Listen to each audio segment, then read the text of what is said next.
Okay, we ready? Yes. Okay, good morning and welcome to the zoning board. Agenda for Friday, January 11th, 2021. The first order of business, we have the minutes from May 28th, 2021. Do I have a motion? So I'll moved. make a motion. Do I have a second? Second. All in favor? Aye. Aye. I have three determinations from the last hearing. I'll read the determination.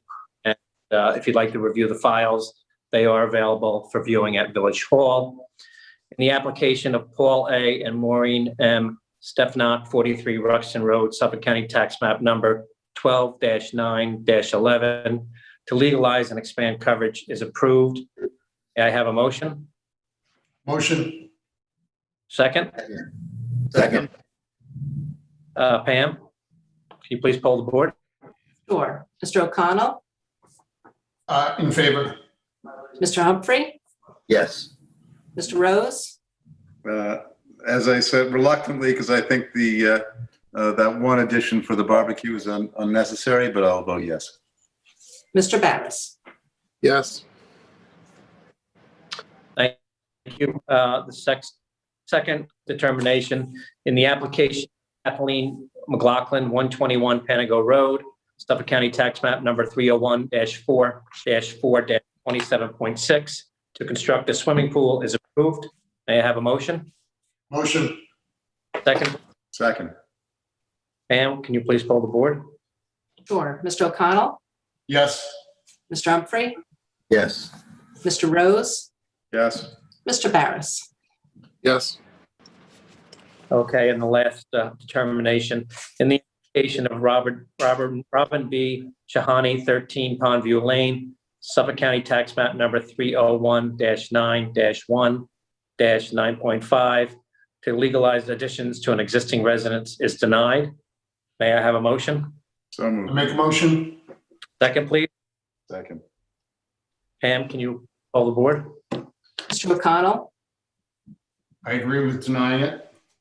Mr. Humphrey, Yes. Mr. Rose, Yes. Mr. Barris. Yes. Okay, so we do have one adjournment. I believe it was in front of the planning board yesterday, but it's JABR LLC 209 Further Lane, postponed to July 9th, 2021. So now we're moving into our continued hearings. We have 106 Briar Patch Road, LLC 106 South Briar Patch Road. Do we have the applicant? We have a lot of callers on the line. What's the applicant's last name? John Tarbett, he's there. Oh, he's there. Here. Okay. Hi, I actually have the Zoom link. John Tarbett for the applicant. Everybody hear me? Yes. Okay, great. So we had been to the board once previously, and the board had expressed a few concerns. Hard time hearing him. Sounds like he's pretty far away from the microphone or. Sorry about that. If I speak louder, can everybody hear me? That's better. That's I'll try to speak louder. great, thanks. So the board had expressed some concerns at our last hearing. I think namely the main concern was that our driveway ran down the north side of the property. And because of some natural contours on that side of the property, we had to bring in a pretty extensive amount of fill and install a retaining wall. A lot of that would have been outside of the wetland jurisdiction, but it was still an extensive amount of work.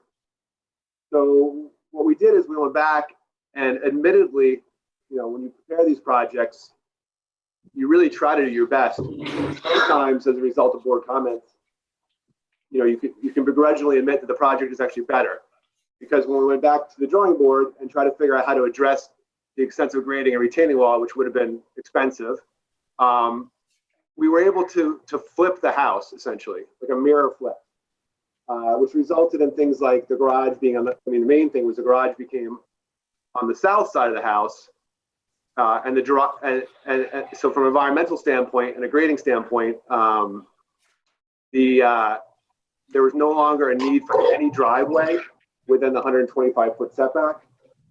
And right now, the existing house has like 2,500 square feet of driveway within the 125-foot setback. We also didn't have to do any grading or a retaining wall.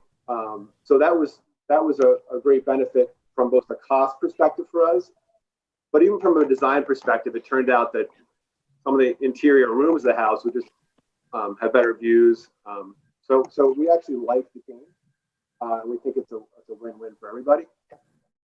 Another concern was that we had really wanted to try to do a lap pool. This also actually ended up being a positive change. While the applicant would still love to have a lap pool, by shrinking the pool to essentially a large hot tub, the big benefit here was we were able to get all proposed improvements behind existing improvements. Previously, the new house was behind the existing improvements, but the large pool had extended to where. Can't hear you, John. Can't hear me? Yeah, you got us, or you kind of faded. Missed the whole thing about the pool. Okay. It might be my internet connection. But Yeah. I'll try it again.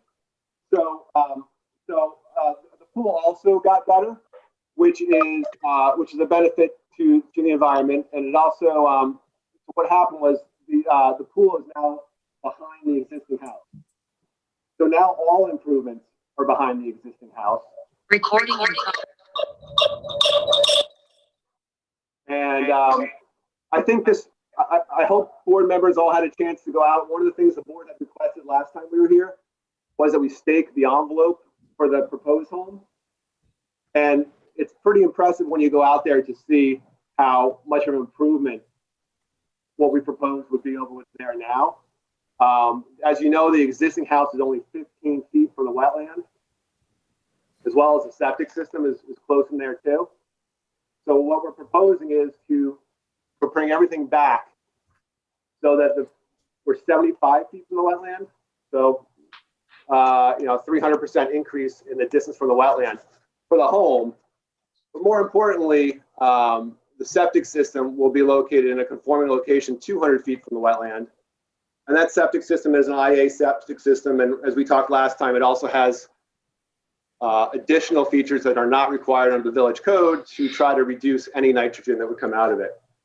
So if we're looking at strictly nitrogen and its effect on Georgia Pond, certainly a septic system being located completely outside of jurisdiction and upgraded to an IA system is a huge benefit to Georgia Pond.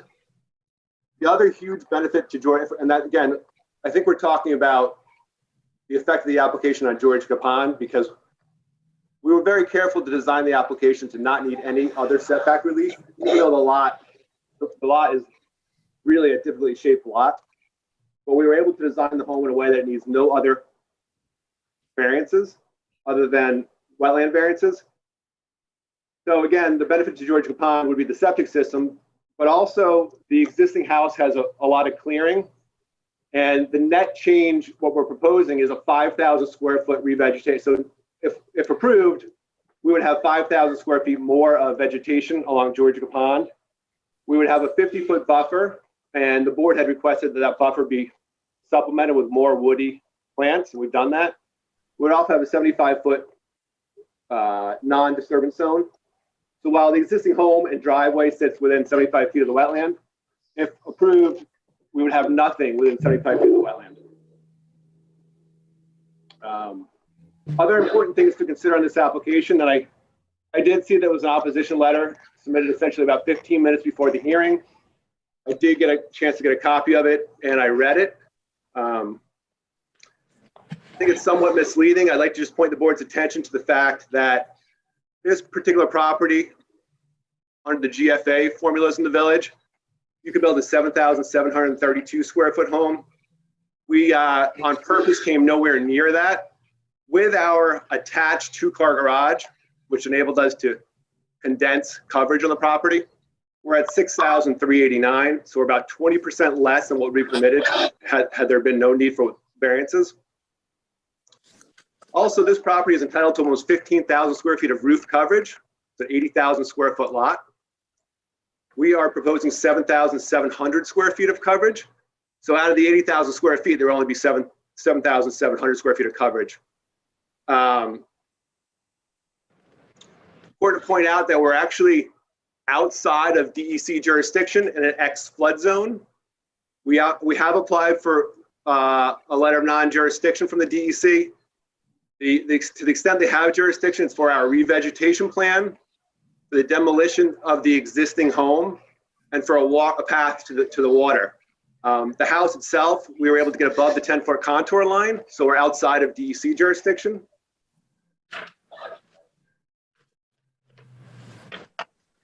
Yelling, so I apologize. The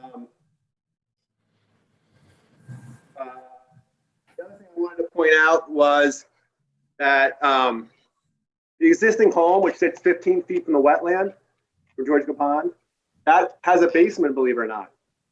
We have done a test hole, and we did propose the new home be built above the highest expected groundwater, although there would be some concrete aggregate below, about 2 feet below where the highest expected groundwater is. We do intend to build the home while the water level is low and not need to do any dewatering. Again, even the crushed concrete is only at where the highest expected groundwater would be. We hope to, and we plan actually to build it without the need for any dewatering. Both the architect and myself are local. We've done projects on Georgia Pond before and not needed to dewater. I am aware that there are properties on Georgia Pond that do need to be dewatered. However, we don't think we will have to. We're planning to not do it on this property. If it ever became needed, we would be happy to submit a dewatering protocol, and we're happy to agree to that now. We just don't think we need it. Yep. And time in here, we did speak with Vinnie Gordielli, our village engineer. We're going to need a dewatering plan before you guys move ahead on this project. He thinks that, it'd have to be a perfect situation for you to put the cellar in or the basement in. So he'd like to see how you're going to do it, what type of, and I don't really understand a lot of it, so maybe you can chime in here, Billy. Billy, you out there? Yeah. Hi. Good morning, members of the board. Unless John's finished, I'd be happy to offer comment. I think that's up to you, Billy. I could either. I was really pretty much done with my comments. The only thing I wanted to point out, and I really don't want to get into a tick for tack for the neighbors. I'm sure we all have other things to do today. There were some inaccuracies in some of the submissions, particularly in the Matthews, Kurz, and Cooley letter. For example, they say that we're going to that there's a lot of increased intensity with a 75-foot wetland. That's actually 100% wrong, right? We're proposing no activity within the 75-foot of the wetland, where there is existing activity. So that's either a typo or completely misleading. There's no increased intensity within 75 feet of the wetland. We're actually proposing to remove the intensity that's there now. And they also suggested that we can move the house back closer to Briar Patch Road. And that was looked at and not possible because of the building setbacks. We would need side yard variances from neighbors' properties, and that was not something. And as you can see, it's a tight-knit neighborhood with a lot of people who don't want any construction. So asking for a side yard variance from a neighbor was not an option we ever thought was plausible. That's it for my comments.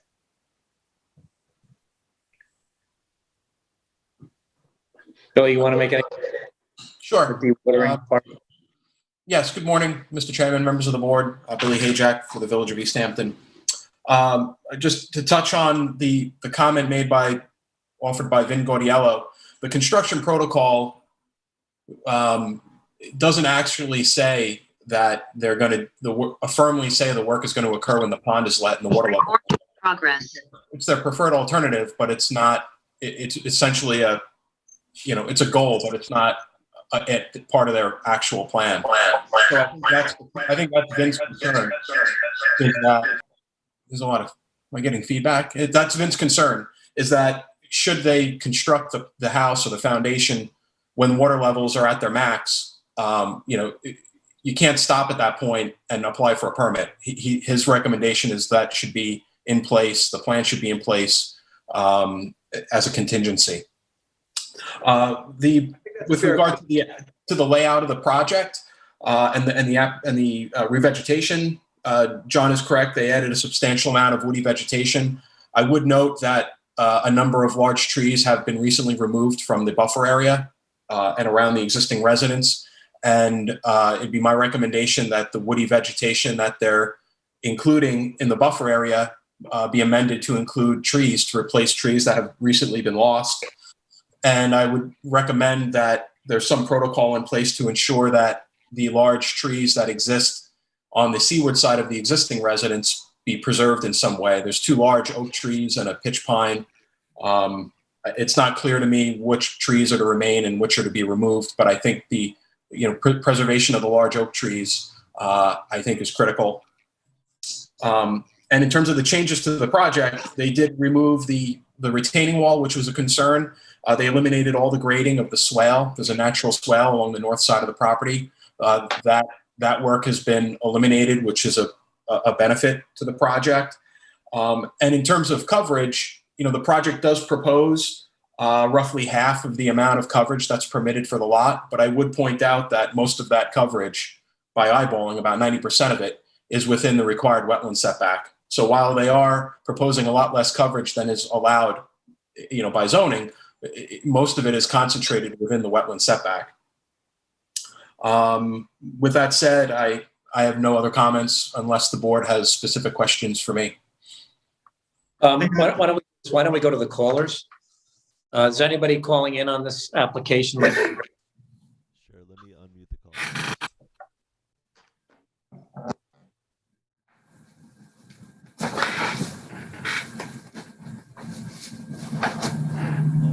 With 767. Good morning. Do we have a caller on the line?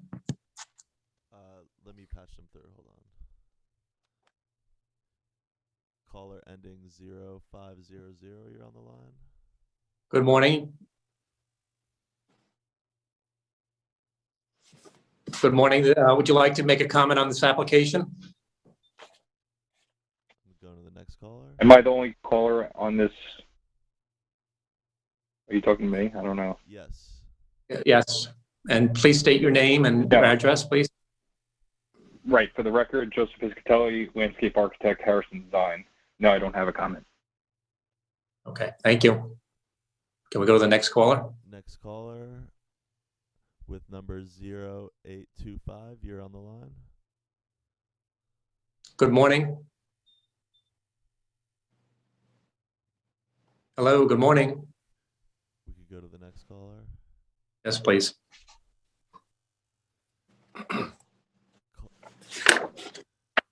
Caller ending with 3137. Hi, You're on it's the line. Lynn Tishman, 126 Briar Patch Road. Can you hear me? Yes, we can, Lynn. Okay. May I make a comment? Yes, you can. Thank you. Just let me know if you can hear me, yes? Yes. We can. Yep. Go ahead. Okay. So I spoke at the last meeting on April 9th and would like to further comment on my concerns about the project. As a reminder, I'm the owner of 126 Briar Patch Road, where my home is, and then I own the private road, which allows access to all the residents on the road. I agree with all the objections that will be raised by my attorney, who actually should have gone before me, and any fellow neighbors who are going to be speaking after me. So in addition to the concerns that I raised at the last meeting, which included the applicant's clearing and trespassing on my property, I'd like to mention that this applicant is a European real estate developer who lives in Germany and South Africa. He already spent a number of years renovating a 10,300 square foot house on 19 Ruxton Road, which has 8 bedrooms, 7 bathrooms, 4 half baths, and 2 pools on a 2.3 acre lot. In the summer of 2020, he rented it, and now I looked online and it's rented again for 2021. The applicant also rented the cottage on 106 Briar Patch, and will be rented through April of 2022. I do understand that as long as someone complies with zoning rules, we cannot stop someone from buying, improving, speculating, renting, or selling their homes. I'm just raising concern about this applicant's intention, and intention is the most important thing going forward for yet another 6,500 square foot home with 8 bedrooms, I don't know how many bathrooms, maybe 10 bathrooms on a 2-acre parcel. What advantage would this for the board to approve this project? I might understand your approval of such a variance for someone who's lived here for years and has a need to add to their home for a particular need that has arisen in their life. So is this applicant planning to use both houses himself? Is he planning to be our neighbor? Or is he going to build in this enormous house and then sell it for 3 or 4 times what he paid, leaving our quiet street with a house out of keeping with our neighborhood? Again, I understand that if he is building within the guidelines, we have no way of preventing such a structure. However, to grant a setback from the pond of anything less than 150 feet would set a precedent for any future requests and allow this project to go forward to the detriment of all of us on the call. You might notice how many of us have taken the time and energy to object to this project. Most of us have been living on the road for more than 40 years, and some families harken back to 1895. This speaks to the community of like-minded people with quiet pride and a love of preservation of our surroundings. Unlike the Georgica Association and Cove Hollow Farm Road Association, we do not have a formal board that presides over architectural design of new construction on a private road. I have to say that until this time, I never had a situation where I was concerned about what an owner intended to do on the property. As I said, we are a group of like-minded people. Regarding the Georgica Association, I'm also concerned with the impact of their view on our shoreline from their vantage point looking eastward and the aesthetics for those who sail, paddleboard, canoe, and kayak on the pond. Is this what they want to see on our shoreline? You might also notice, unless I'm mistaken, that the applicant is not on this call.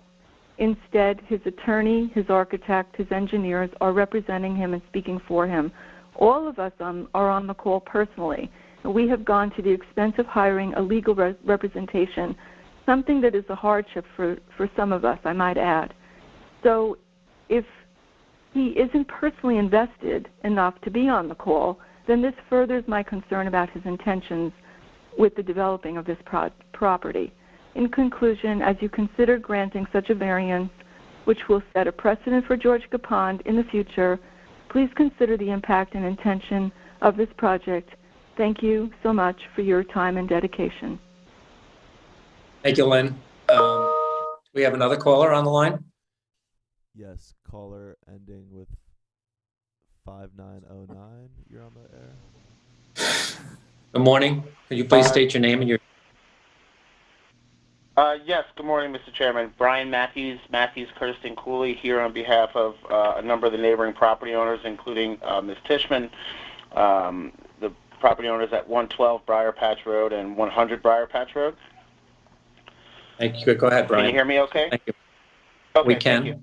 So the I wanted to address quickly, because I know I think John mentioned that we had, finally were able to submit our supplemental letter in response in opposition this morning, and we did. It wasn't until it was mentioned, I think, by John or by Billy that Rayner had ultimately weighed in with their engineering comments, and I just wanted to address that really quickly, just, having spent, admittedly a very short amount of time right now getting a chance to look at them, but, with respect to the dewatering issue, and I know oftentimes, construction protocols, et cetera, are conditioned, or acceptable construction protocols, or conditions of building permit issuance for Tom Priata to take a look at. But I would think in this instance, and I don't know what the board's thinking is that when you're talking about a relatively shallow depth of groundwater, you're talking about the proximity to Georgica Pond, and which is already an impacted water body. I think our belief and our expectation would be that dewatering plan would be submitted for this board to review, for the public to review, and to weigh in on at a further public hearing. So I would ask that, that the hearing be kept open, the public hearing component aspect of this be kept open until that's done, submitted, and able to be reviewed by the engineer, and reviewed by the public, and by the board.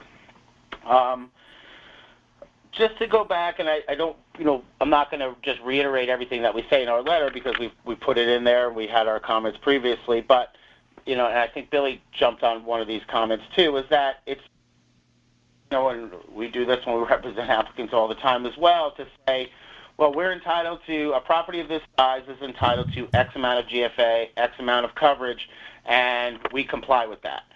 But I think oftentimes as municipal boards and planners, rebut is that those numbers are those numbers just based on the size of the property, and they can't necessarily be looked at in the abstract. I think there's three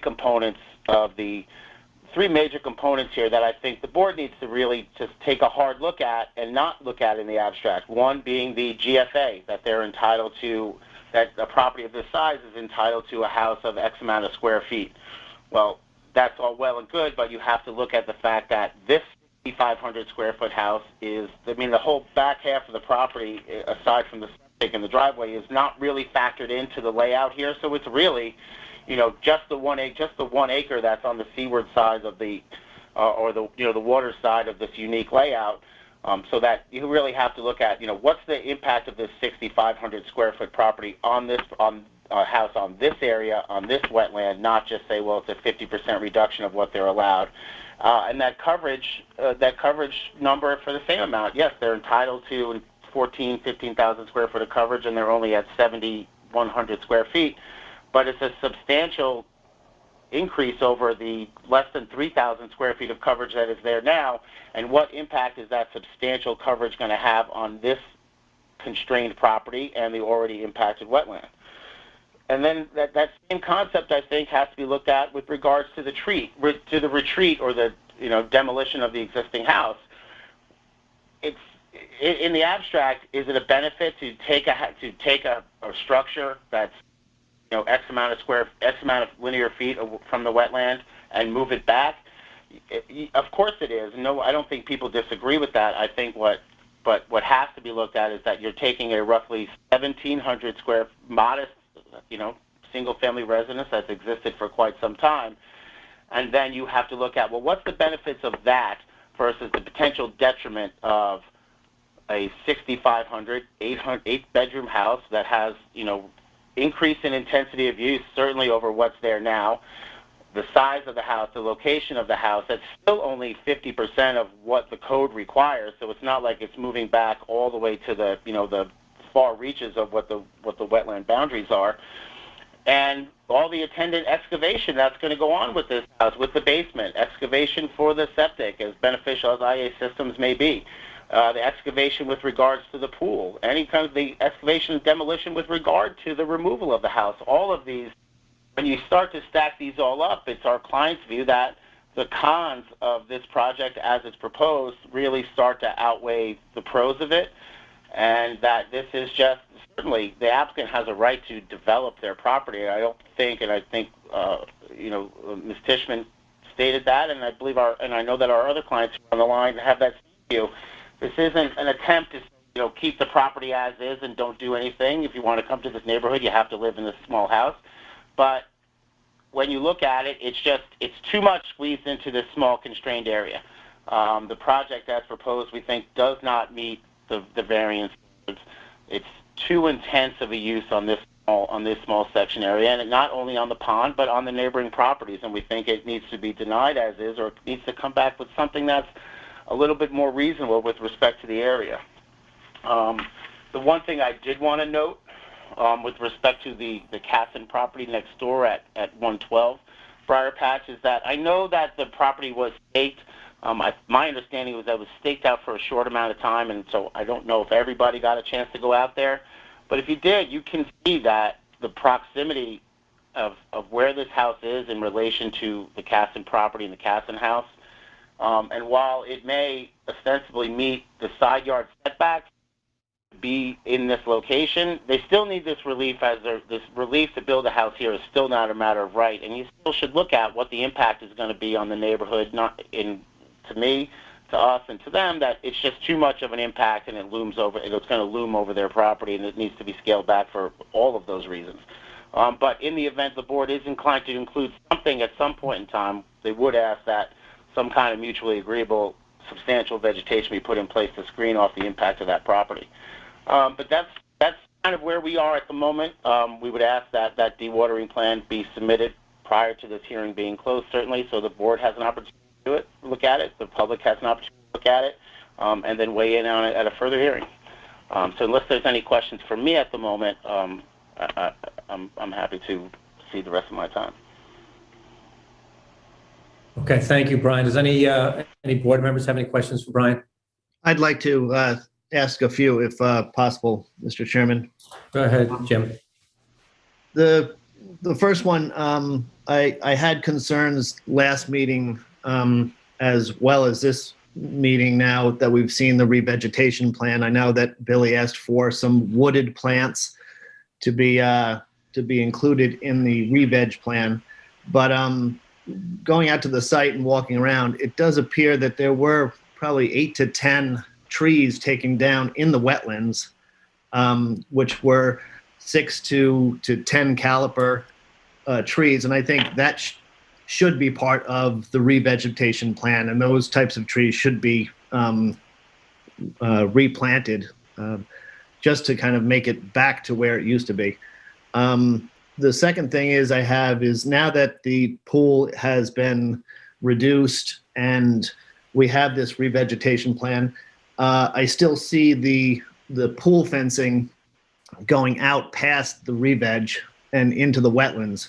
I think with this kind of review of and reduction of the pool size, I think that fence should be maybe brought back more towards the land side of the re-veg and kind of get it out of the wetlands as much as possible.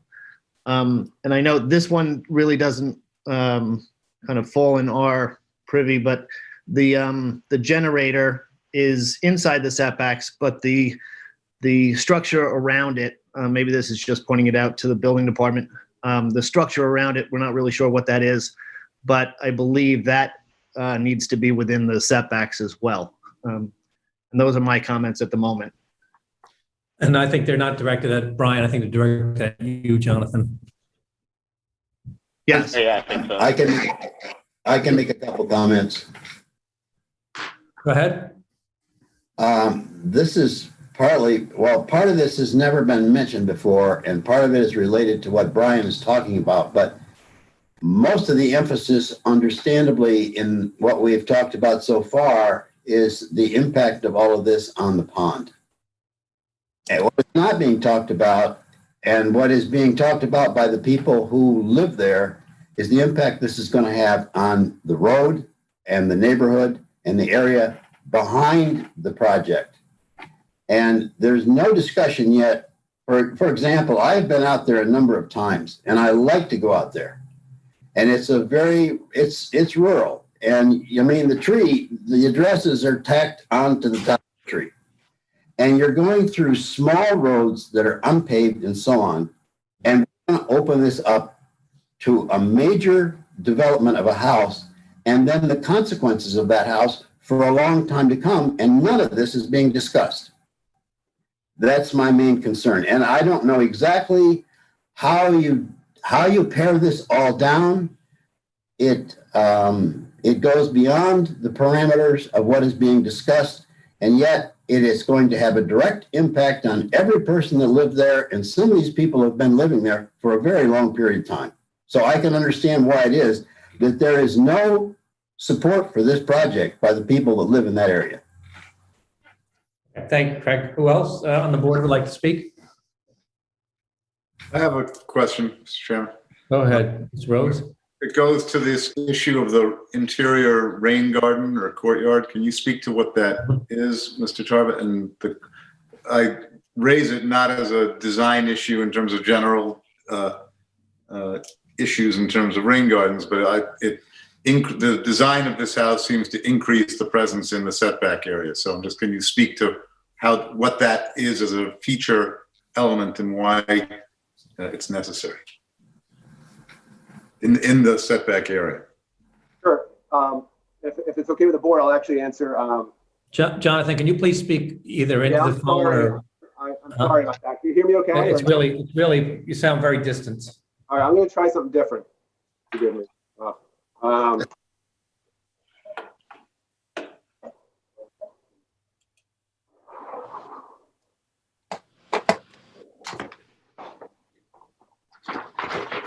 Any better? Not really. Sorry. I've never had a problem with it before.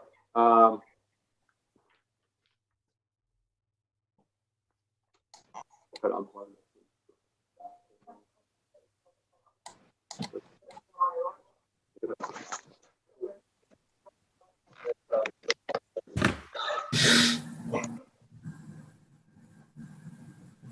Sorry, I'm trying different things. Is this any better? That's much better. Thank you. And now I don't have to scream at the board. Thank you. Okay, so yeah, so I'll try to answer that question as well as Mr. Humphrey's questions and Mr. McMullen's questions at the same time, if that's okay. So the design is impacted, of course, by the subdivision of this property, which the planning board, in whatever wisdom it had back in the day, it's an hourglass shape. So we moved as far back into that hourglass as we could without asking for any variances from our neighbors. Previously to design the home, we actually did ask one of the neighbors if they would be open to, the neighbor that's further away from us, if they would be open to a small side yard variance, because it really could have changed the design of the home in a way that we would have made better wetland setbacks. But they were very much opposed to any construction. As you heard from the neighbors, I heard a lot today about the fact that he's not a local. He hasn't lived there since the 1890s, and that he's not going to live in the house. I'm not sure any of that is pertinent, but the reality is that he bought a house on Ruxton Road first. This property became available. We bought this property with the idea of hoping to build a new home on it and then selling the house in Ruxton. I can't do anything about the fact that he's from Europe and living in South Africa right now. The truth is his house on Ruxton has been rented out because South Africa is 6 months behind on the vaccine and he can't travel. So I apologize for going on that road. So the design,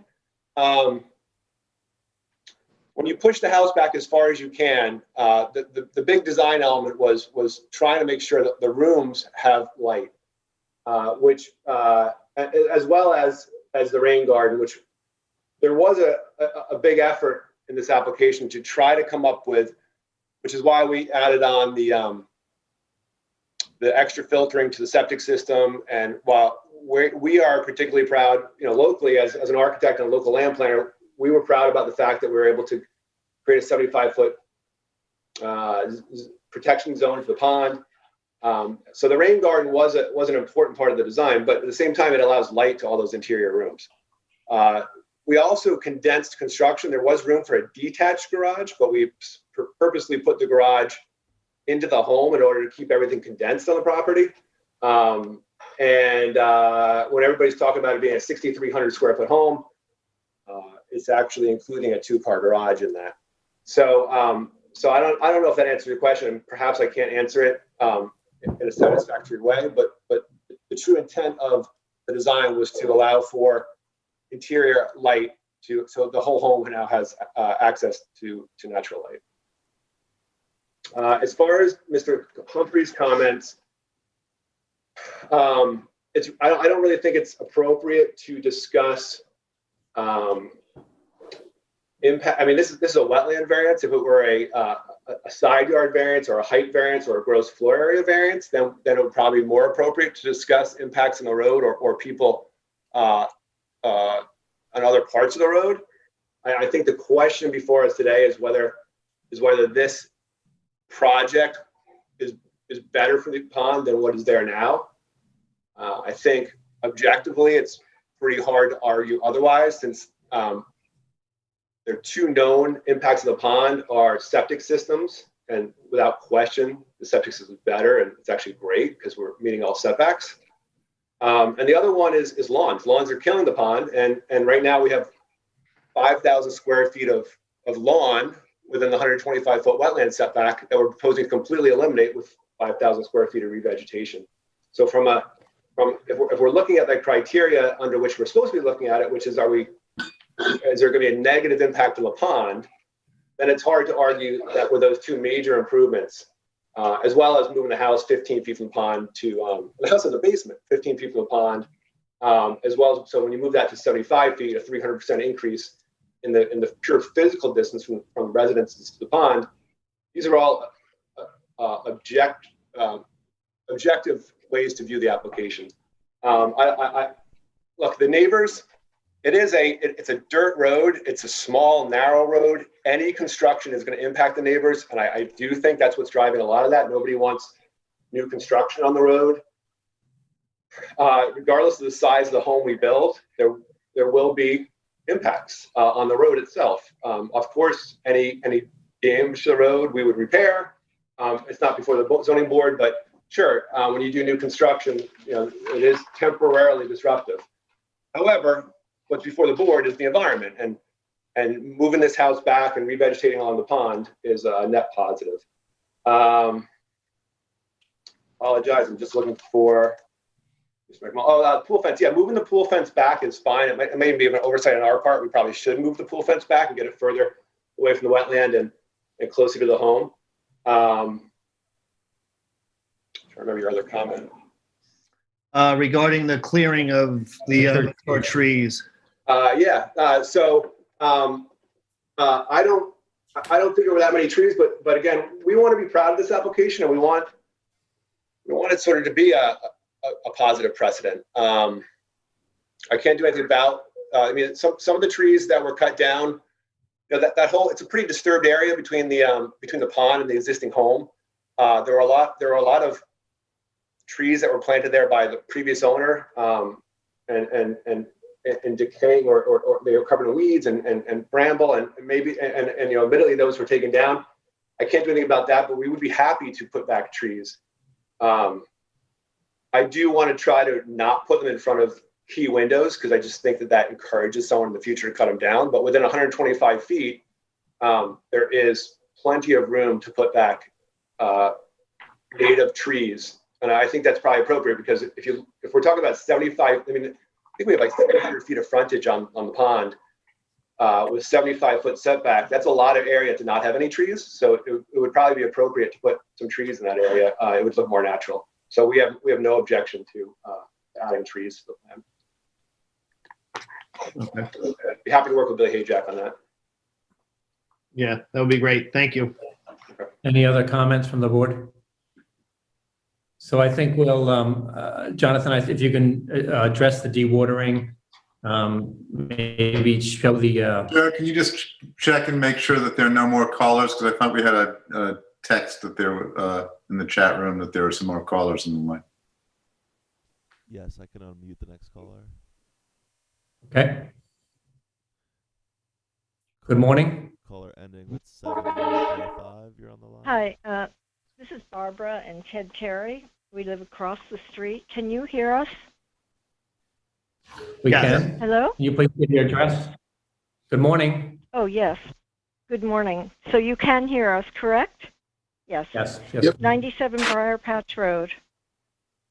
I know that Pam sent the board a copy of a letter we sent you on April 9th after the first hearing, with some questions in it that I believe were answered today about the size and the percentage of the building site to the lot. However, Mr. McGurk, I would like to, with your permission, ask Jonathan about this right-of-way on the right side. I know, Mr. Tarbett had asked the owner when he got the property if we could have first right of refusal. He said no. Then he asked him if we could have the right-of-way or easement that we thought we had when we purchased the property, and the owner said no. I would like to know if that, if he would reconsider that, and if somebody could explain Yes, go Mr. ahead. Chairman, Lisa, can you make a comment, Lisa? Yeah, this is not related sorry. to the application before the board. So we should try to limit our Okay. comments to the application. Thank you. Okay. So where would I raise these concerns? Directly to Mr. Tarbert at another Yeah, time, it correct? would be not on this, it would not Okay, be in this thank you. form, I so will you'd do have that. to take it. Okay, I would be happy to do that. Thank you. Okay, thank I you. have I do have another Thank you for calling. question because, hello? Go ahead. Hello? Go ahead. We're here. We keep talking about the 8-bed. Yes, I guess you can't hear me, but No, we I'm can hear trying you. to ask you about Wait, the. Oh, good. Thank you. Thank you. I thought I was cut off. Excuse me. So the Suffolk County, evidently, they have very strict rules concerning bathrooms, and I know we're talking about 8 bedrooms, but I don't know how many bathrooms there are going to be, and if Suffolk County will have to approve that. That's one question. The other question is, will the zoning board insist when the project is all over that the screening will be in place to screen the residents from the road, because we don't know what the height will be in the end? And then, with all due respect to the last gentleman who spoke in reference to Mr. Humphrey's concern, I think it's very relevant what the impact on the road is. And the pond is, yes, the main concern, but the road and everything around it affects the pond. We had a very small little puddle back there, which is now a pond, and it's full of algae, and nobody is addressing that. But I do appreciate Mr. Humphrey's concern, because I do know that the drainage from this small, narrow road now affects everything around it, and I know that the development of this property will affect everything around it. So I'm just hoping that the village will be able to get it in writing that they will screen the property, they will restore the road, and they will do whatever else is necessary. Thank you very much. Thank you, Mrs. Terry. We'll note all those comments. I don't know if the road has anything to do with the zoning board. So, and again, Lisa, that might be directed towards you or Billy or Tom. So let's, any more callers on the line? Yes. Caller ending 132 Briar Patch Road. I'd like to make a comment. And your name again, please? Stacy Fredericks. Please go ahead. I'm at 132 Briar Patch Road. I thank you to the members of the board. You have a very tough job. It's a very simple question, which is that if the board decides to grant the variances that have been requested for this project, I really don't understand the purpose of zoning rules, because the person who bought this property knew all of the rules and all of the zoning requirements in this very fragile ecosystem back here. And he knew that buying the property, and he's decided to say, those rules don't apply to me. And he's asking you to agree with that.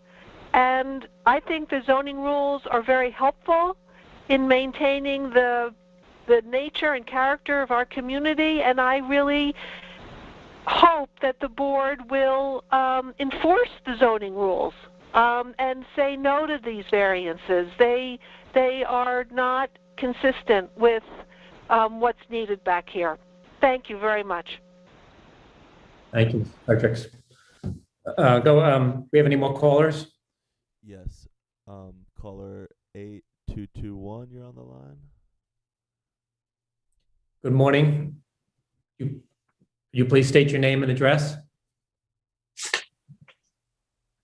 I can move on. Okay.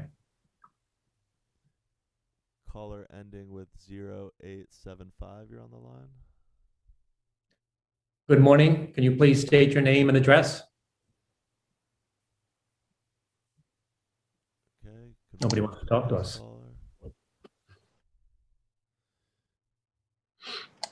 Caller ending with 7767, you're on the line. Good morning. Hello, this is Helen. Good morning. This is Helen Page Casson of 112 Briar Patch. I'll be brief. So contrary to what Mr. Tarbett said, I do think that the impact of the project on the neighborhood is an important consideration of granting a variance. Our biggest concern as neighbors is the scale of the house and the impact of that on the character of the neighborhood and on the neighboring properties, both during construction and after construction. So I can't comment, not being a lawyer, I can't comment on whether this house is technically allowed or not. But regardless, we would appreciate the board's consideration regarding whether the size of the house is consistent with the character of the neighborhood or whether it is necessary to the enjoyment of the property, both of which I believe are considerations for granting of a variance. Okay, thank you. Any other callers?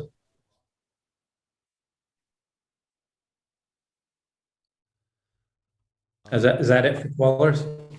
There's the couple up top that we can unmute again and see if Okay. Okay. Caller ending with 7367, you're on the line. Good morning. State your name and address, please. Hello, this is Vernon Casson of 112 South Briar Patch Road. My sister just spoke, and so I will yield my time, but just thank you for your consideration. And we're all on, not because we are litigious people, obviously, but because we, care about the character of the neighborhood, and so we appreciate your consideration. Okay, thank you, Mr. Johnson. Next caller ending with 0500, you're on the line.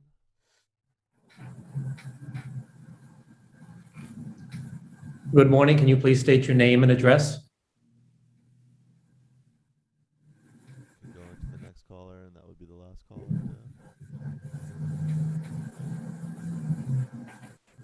Caller ending with 0825, you're on the line. Good morning. Can you please state your name and address?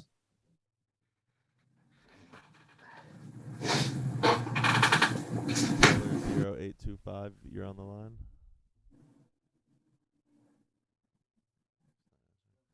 I think that's it for now, Mr. McGurk. Okay, thank you. So I think any other comments from the board members? No. Okay, just have 20 seconds. That's all I need. You okay? Okay, thank you. So a lot of the, just general, rather than going tick for tack with all the comments, a lot of them fall into a category in zoning known as generalized community opposition, which would not be appropriate, right? So what we're really talking about as far as comments from neighbors is the proposal going to impact negatively one of the 5 factors the board's supposed to consider. As far as precedent goes, it would be great if everybody on Georgia Pond, including most of the neighbors who spoke today, agreed to relocate their septic systems 200 feet from the Georgia Pond, and if they all agreed to establish a 75-foot buffer between improvements of the pond. The pond, as we know, is a disaster, and it's mostly because of septic systems and lawns. I think it's a very positive precedent to have an applicant come and say, I'm going to push my house as far back as possible, and in doing so, I'm going to create a 75-foot buffer and meet septic. I mean, the most important thing is to meet septic setbacks. So that's my 20 seconds. Thank you for the time. Thank you. Okay, well, we're going to keep this open until we get some, we need some more construction protocol with dewatering. I think we want to see that. We want to see some mature landscaping added to the landscape plan. We want to see the pool fencing, not in the buffer. Anybody else have any comments from the board? Okay. Laura, I think we need to discuss some of the issues that have been raised, but there's nothing you haven't mentioned. Okay. Thank you, Mr. Rose. So let's move on to the next continued hearing, 25 Cross Highway LLC, 25 Cross Roads. Ms. Bennett, can you just tell who's sitting on this board? Sure. Mr. McGurk, Mr. McMullen, Mr. O'Connell, Mr. Humphrey, and Mr. Barris. Okay, Mr. Ackerman or Mr. Goldstein, are you?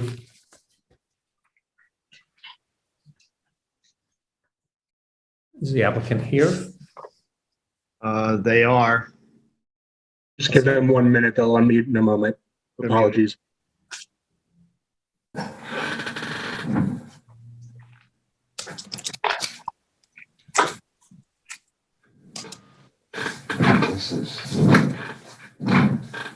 I'm sorry. Okay. This is Lenny Ackerman. I represent the Sabres. We revised this application in April to eliminate and remove from the application and the design of this extension the roof and the chimney. And what remains is essentially a structure which is defined in our code by a patio. This patio is not regulated as a noisemaker, as are under our code our swimming pools, tennis courts, and pool equipment. I think that is significant because this patio is nothing more than surface over existing grass lawn that could be used under any circumstances by this landowner. I don't understand why this landowner is being singled out. The principal objection seems to be that people are going to be hanging out. Well, they can hang out on grass, okay, which is not regulated. There's more, I think, significance to having a paved lawn area for purposes of dealing with ticks, for purposes of maintaining an appropriate landscape lawn. I don't see any evidence here that shows that the patio will have an adverse effect on the enjoyment of neighboring property. So I think I go back to the question, why is this applicant being singled out? I don't have any reason for that. I'd like to understand from the board what it is that they have as an objection to this patio. Any board members want to talk about this, or? Well, I could start it. Go ahead, Craig. As I understand it, there's two possibilities here. You can put the patio in the front yard, or you can put the patio in the backyard. And generally speaking, developments in front yards are frowned upon. And as I understand it, they were given the right to develop a patio in the back of this a while ago, and I have never seen any documentation of it. Maybe I've missed something, but I thought that that was established. And so they have an alternative to the front yard, and the front yard as a development is not something that we put a priority on. I'd like to make some comments. Just let me hear. Craig, you finished? I'd make some comments. Yeah, go ahead. I don't think this applicant's being singled out, first of all. The requested variances are substantial. They're over 50%. It's not the minimum necessary. The applicant has an alternative site to put the patio. The difficulty was self-created when they purchased the property. And as you so aptly said, they can hang out on the lawn. They can use the lawn. They're not being prohibited in any way from using that. But, you know, it is a substantial variance, over 50%. The majority of the patio is in the front yard setback, and there is an alternative site. So it's not the minimum necessary, and it is self-created. So those are my comments. So just so I'm clear, Phil, you would rather a landowner disturb an area and build a patio in a different location, notwithstanding the fact that they can continue to use their lawn as a quote patio area because it requires a area setback. That's your objection? a patio area. It's not a quote patio area. It's a lawn. You can use your lawn how you'd like to use your lawn. You can put chairs on your lawn. You know, you can set up, you know, you can have a picnic table on your lawn. You can have a barbecue on your lawn, right? So nobody's saying anything about that. You're asking for a variance that's a substantial variance in the front yard setback. So I don't know if I answered your question, but that's my answer. Okay. No, I'm not arguing with anyone. I'm just saying it. Andy, I'm sorry, John. Andy Barris? Yeah, no, I completely agree with everything Phil had to say. I don't think that the applicant is being singled out. I think that you just have to use the alternative, which is the backyard. It doesn't seem that complicated to me, but that's just. Do we have, so obviously we have 3 people who are against the patio right here, but do we have any objection to the shed that he's put in the side of the side? I don't have a problem with that shed. You know, Jack, you're talking about the shed that's attached to the house, correct? Yes. My objection is they built it without, you know, without getting a building permit, but it doesn't, it can live with it. So, I mean, if the applicant doesn't have anything else, I'd make a motion that we close the hearing. Wait. There's a caller on the line, Jody said. Yes, I can unmute them now. Caller. Caller ending with 7681. Yes, hello. This is Richard Whalen. Okay. Go ahead, Mr. Are you able to hear me? Yes. Well, I have submitted my comments, and I represent Bonacker Property LLC, which owns the lot directly south of this 3-way intersection. I submitted a letter to the board yesterday, and in light of the comments I've just heard in discussion, I really have nothing further to add. I think, my comments are in that letter, and it sounds like the board is inclined to agree with our position. So I have nothing further to say. Would you draft? Anybody else have any comments? Phil has a motion to close the hearing. Do I have a second? Second. All in favor? Aye. Thank you. We're going to move on to the new hearings. 13 Sarah's Way, LLC, 13 Sarah's Way. I don't know if this is a new hearing, though. This is the No, it's just it was reopened, that's all.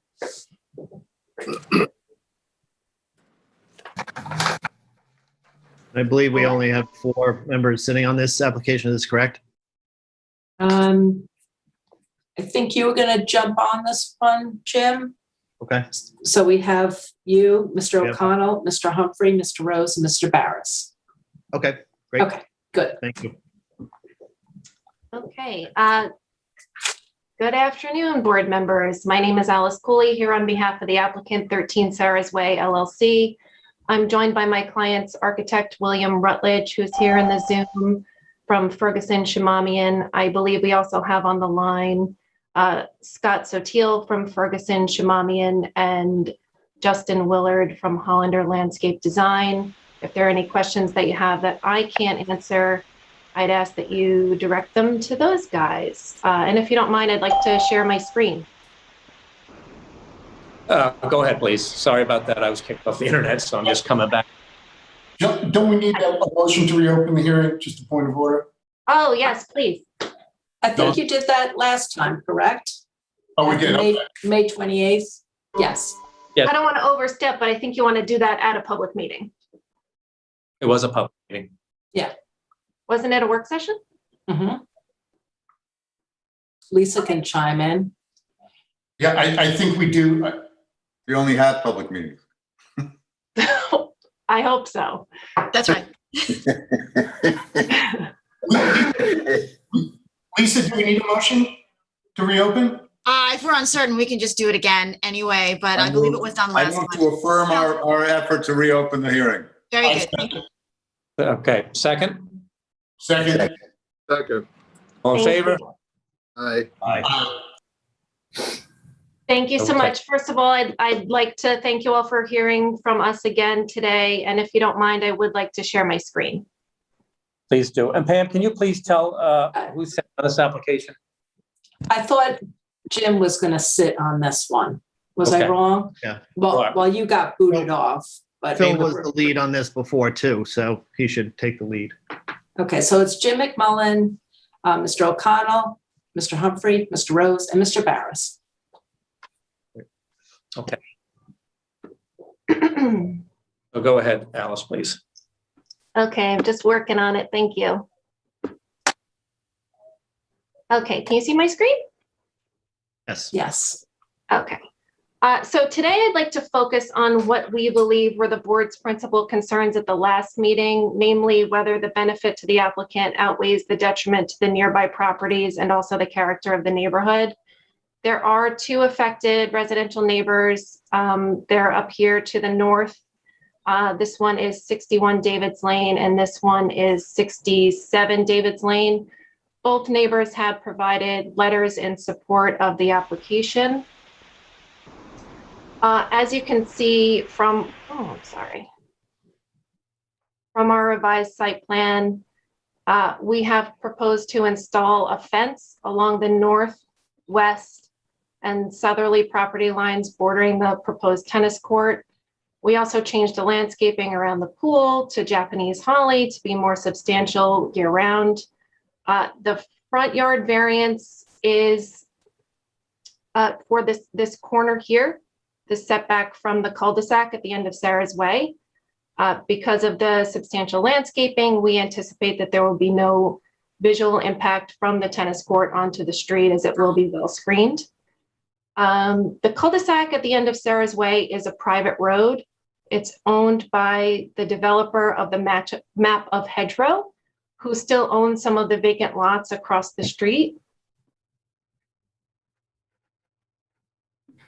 Because of covenants in connection with the subdivision, we were required to seek his approval, and he did approve our plan. Just wanted to note that. So here is the cul-de-sac at the end of Sarah's Way. You can see this right here is 13 Sarah's Way. Across the street here is a large hedge, and then there's a driveway that goes back to a vacant parcel. Over here, these are two driveways. They're pretty long that access some of the properties to the west. You can see them a little bit more clearly here. So as with the two impacted neighbors to the north, like I said, the developer has approved this project as proposed. We believe these facts taken together demonstrate that there will be no detriment to the neighborhood. As I stated at the last hearing, the benefit to the applicant is to have a tennis court in a north-south orientation, so it's playable. We submitted a letter from Gary Claremont, the tennis pro at the East Hampton Tennis Club, attesting to this benefit and how valuable it is to a tennis player to have a north-south orientation. To tennis lovers, a tennis court is in an east-west orientation is virtually unplayable. Gary is actually not able to attend because he's teaching right now. And as a tennis lover, I guess he could probably tell us that he'd rather be teaching tennis than attending this meeting. This reasoning has been accepted by the board in the past. 127 Main Street was granted two 20-foot variances. Sorry, let me just move this over. To locate the tennis court in a north-south orientation, even though there were conforming locations on site. You can see here they'd have a conforming location. This is their survey. They also could orient it north-south up here, but they wanted to preserve some mature trees on the property. The board found a tennis court to be a reasonable amenity for a large parcel, and that an east-west orientation would make the court unplayable for many hours of the day. The board further found that although the relief was substantial, it was mitigated by the proposal such as sinking the court, similar to what's proposed here. And you can see these are two 20-foot variances right at the end of the property there. For the property located at 94 Appoquog. There you go. The board granted an 11.5-foot variance to locate the court 21 feet from the property line. I think I actually cited this wrong in my cover letter, so I apologize to the board for that. This is a vacant lot at the time, and the board noted that because of the narrow width of the lot, the applicant could not locate the court in a north-south orientation without variance relief, and noted that the north-south access for a tennis court is standard. Mr. Rose, I thought you might appreciate this one based on your suggestions last time.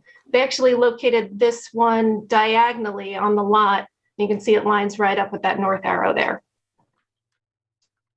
With regard to the character of the neighborhood, I'd like to just show an aerial of the site.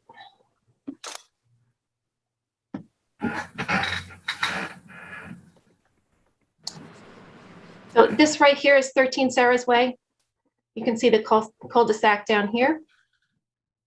These are some vacant properties still owned by the developer. And this right here is 17 Sarah's Way, and this is 122 Main Street. If you look at the two properties to the west of 13 Sarah's Way, you can see that they both have tennis courts.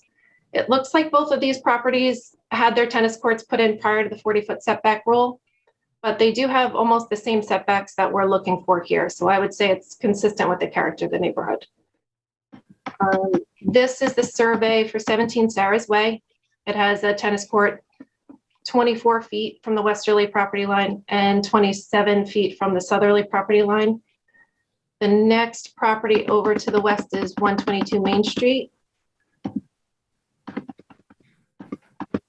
And you can see that they've got this 25-foot setback from their southerly property line.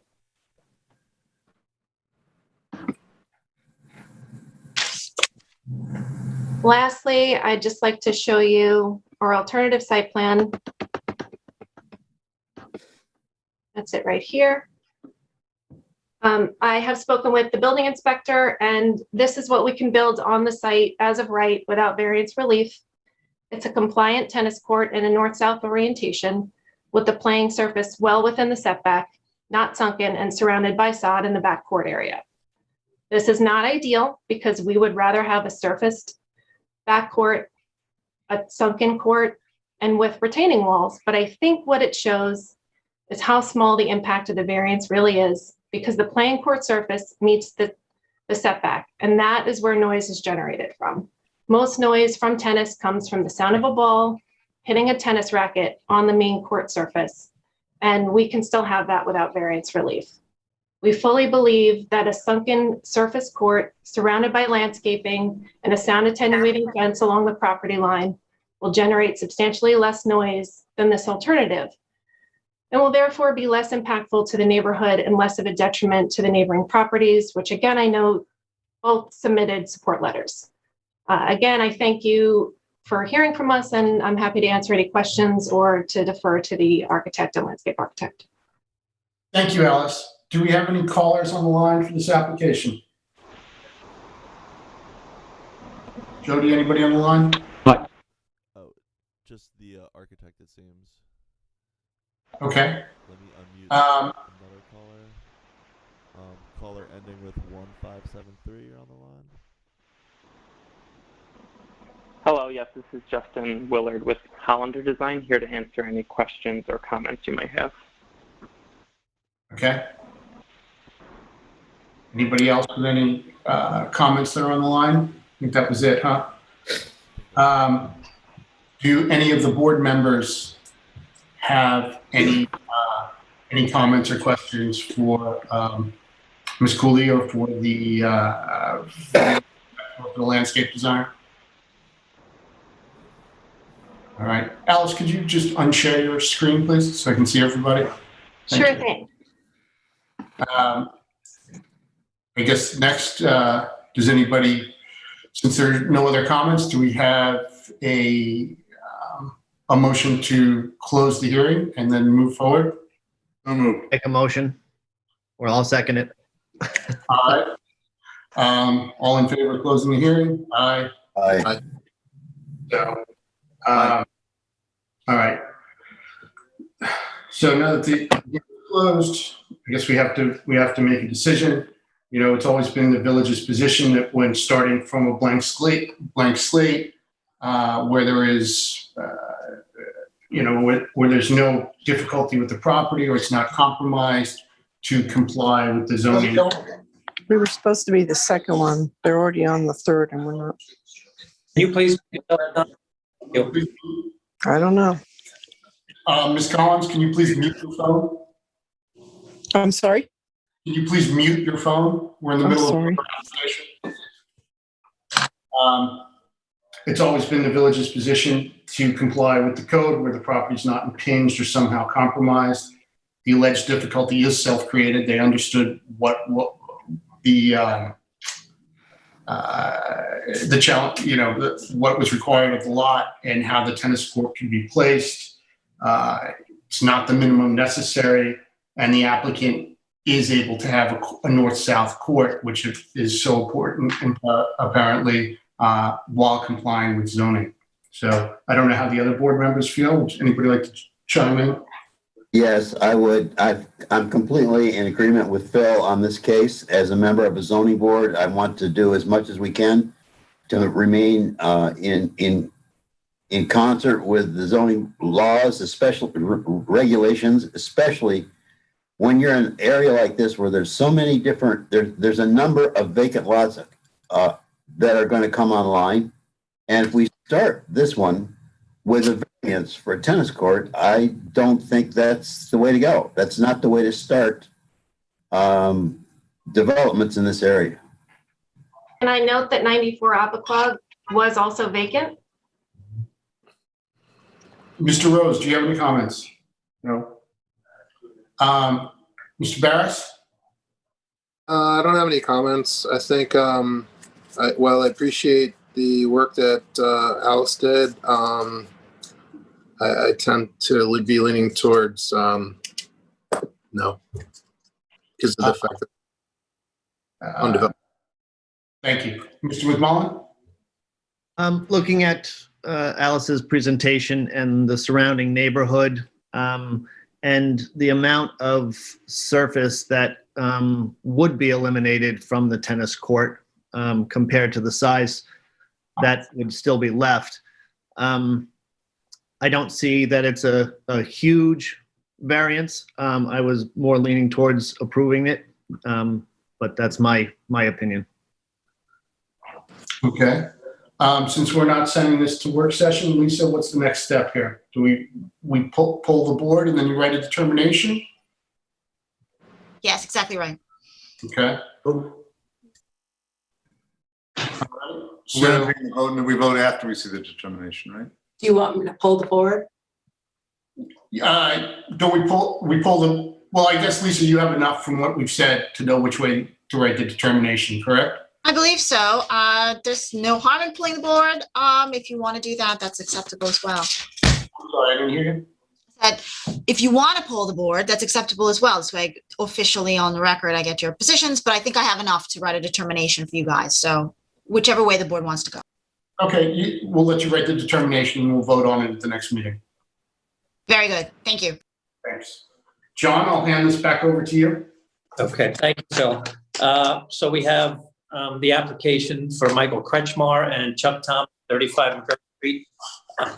Bennett, please read the notice. Sure. Application of Michael Kretschmar and Chuck Thomas, Suffolk County Tax Map Number 301-1129 for area variances from Chapter 278 zoning to make alterations and legalize the enlargement of an accessory building, install swimming pool equipment, and construct additions to an existing residence. Variances of 9.2 feet and 0.6 feet.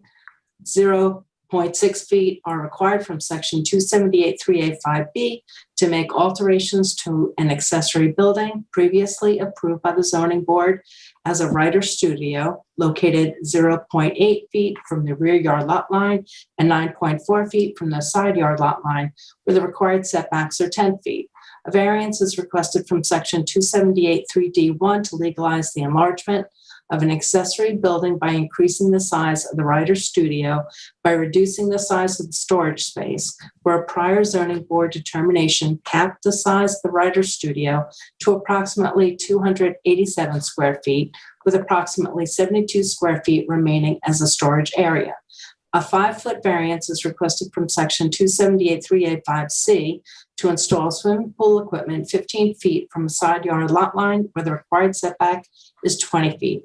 A 72 square foot variance is requested from section 278-3813 to construct additions resulting in a residence containing 1,947 square feet of gross floor area, where the maximum gross floor area is 1,875 square feet, and any other relief necessary. The subject property is 8,753 square feet in area and is located at 35 McGurk Street in Residence District R40. This project is classified as a type 2 action in accordance with SEQA. And thank you, Ms. Bennett. And can you also please indicate which board members are sitting on this application? Is anybody recusing themselves from this one? I am. Jim. Yeah, I am. Okay, Pam, so then, I'm a neighbor and been noticed. okay, so then Andy will jump in. Thank you. Okay. Thank you. Is the applicant here? I am here. Good afternoon, members of the board. Brian Locascio with the Adam Miller Group, 2462 Main Street, Suite 7, Bridgehampton, attorney for the applicants. I also have Christopher Powers, the architect, here with me as well. Who can answer any questions once I'm done my presentation. With your request, I would like to share my screen. Go ahead, Brian. Thanks. Thank you. Okay, all right. You can see the survey, correct? I can. Okay, great. Okay. As stated in the notice, the property is located at 35 McGurk Street. The property is 8,753 square feet or 0.2009 acres. It is located in the R40 zoning district.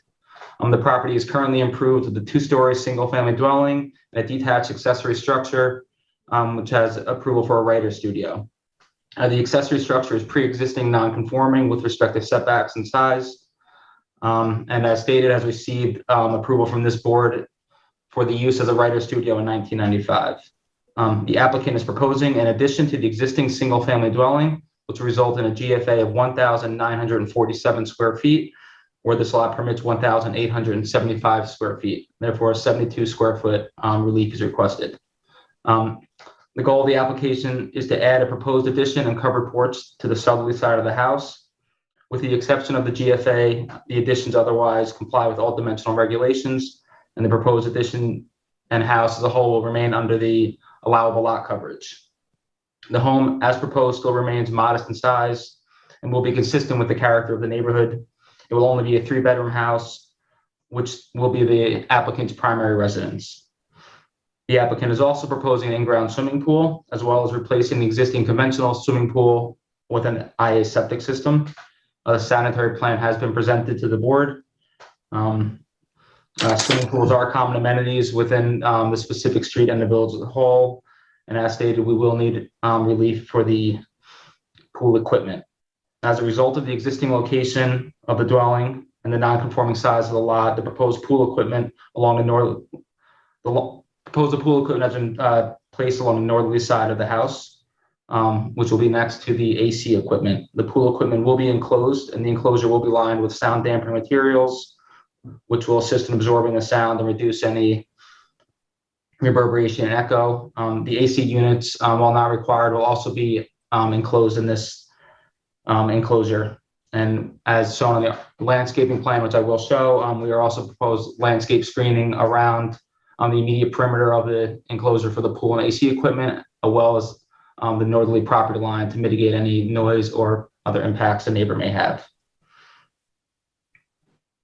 With respect to the accessory structure and the writer's studio, the applicant's main goal here is to raise the roof pitch of the existing roof to better allow for drainage. As it currently sits with respect to the large mature bamboo wall, it's creating a moisture, mold, and mildew issue.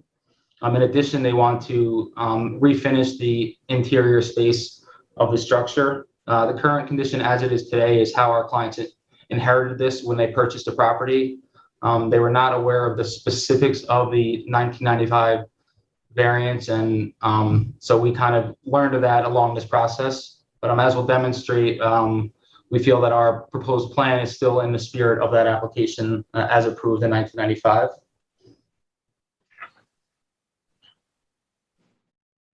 Okay. I mean, as for the overall size of the structure, I mean, the 72 square feet is modest in size. We have a small lot.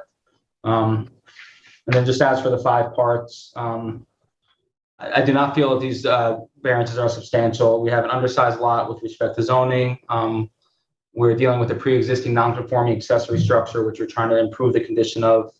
The resulting house will be under 2,000 square feet in GFA. It's a modest house. It will not be the largest house on the street. And the pool equipment, it does otherwise meet, even though the town has a double setback, it still is within the otherwise accessory setback, and the AC equipment, which is arguably equal in sound creation, is otherwise conforming, and we are putting those items together, and we will take measures to mitigate the sound. There's no other feasible alternative, especially with respect to the accessory structure. This is a pre-existing non-conforming structure. We're simply trying to improve and upgrade the use of the structure.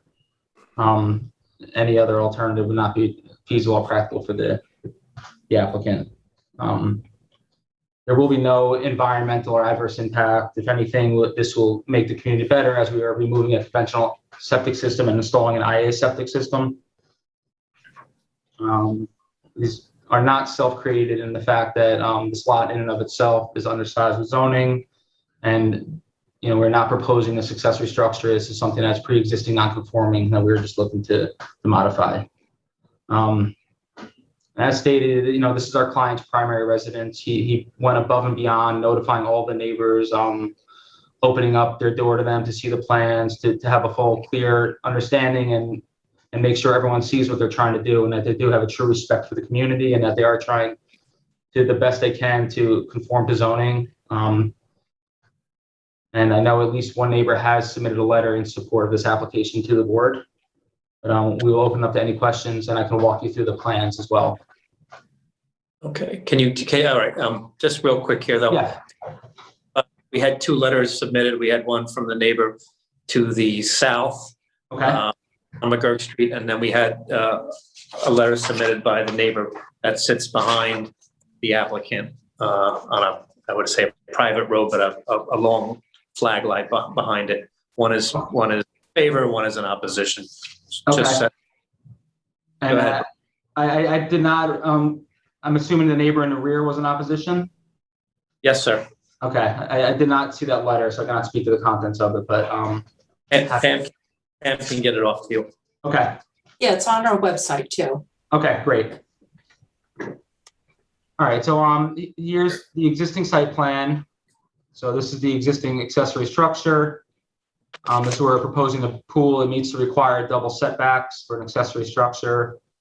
We have the proposed addition, proposed covered porch, and this is where the AC and pool equipment will be located.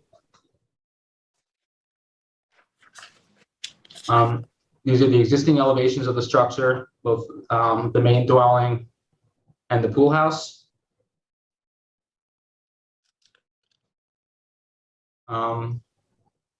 Again, we're looking to convert from a 2 to a 3-bedroom house.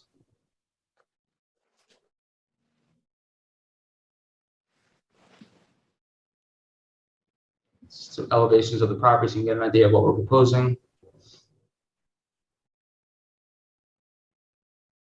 And then this is so you can see the change of the roof line of the proposed structure. Again, we're trying to create a higher pitch, so all the debris falling from the mature vegetation from the lot to the south will better fall off and not create issues which are creating issues for the structure.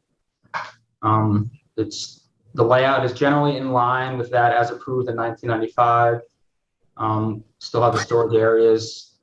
Although that variance did require it to be a shed, it's now storage areas, and we do have an access from the inside, the main deviation, but otherwise it's substantially the same square footage.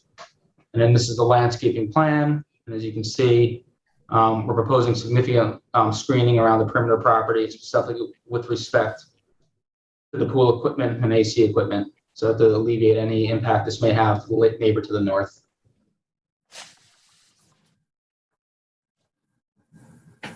And this is the survey which you've already seen. So happy to answer any questions.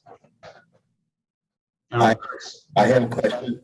Brian, can you, yeah, so we can see everybody can take that. Yeah, absolutely. Thank you. My pleasure. Do we have anybody on the phone? There are no new callers on the phone.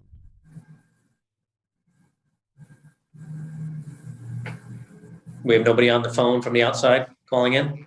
I can unmute these these callers. Okay. How any board members like to jump in on this, please? I would. Go ahead, Craig. As I understand it, now there may have been some changes in village policy, but I didn't know about them. In the past, we have tried very hard not to take accessory structures and use them for guest houses and the like to attempt to reduce the congestion and traffic in the village whenever. And as far as I know, that's been the policy, and I would favor that policy. I think that it's a storage area or as whatever, as long as it's not a guest house per se, stay overnight. I have no objection to this proposal. Happy to put on the record that this is going to be a seating area with a bathroom. There will be no cooking, no sleeping facilities. I'm happy to make that an express condition of this application. It'll be purely an accessory structure. I'm good with that. Here's the challenge. They've already demonstrated they're using it not in compliance with what was already granted.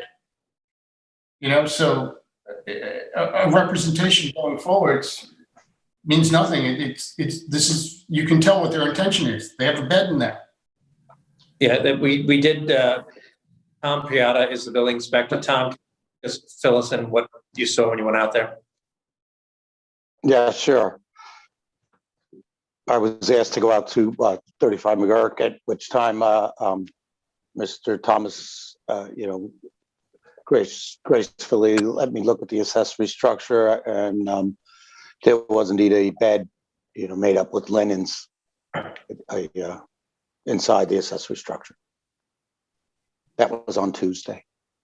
Okay, thank you. Thank you. Any other comment? Any board members want to? Joe, have any? No. Okay.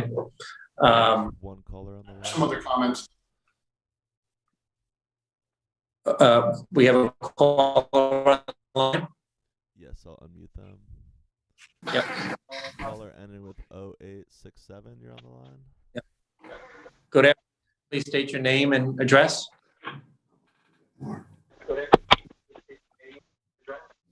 John Forst, 176 Newtown Lane. Can you hear me? We can. Of course.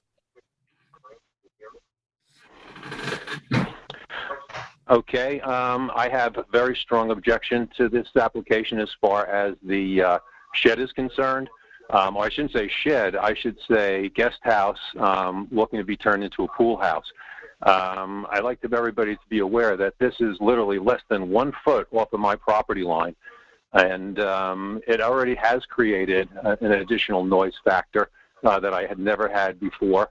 And I'm very concerned about, one, raising the roof pitch. It becomes, again, visual. It's, again, less than 1 foot from my property line. And I almost can't believe that there's any consideration to allow this to stay as a guest cottage or a pool house. I mean, I should have some rights to my property also for peace and quiet.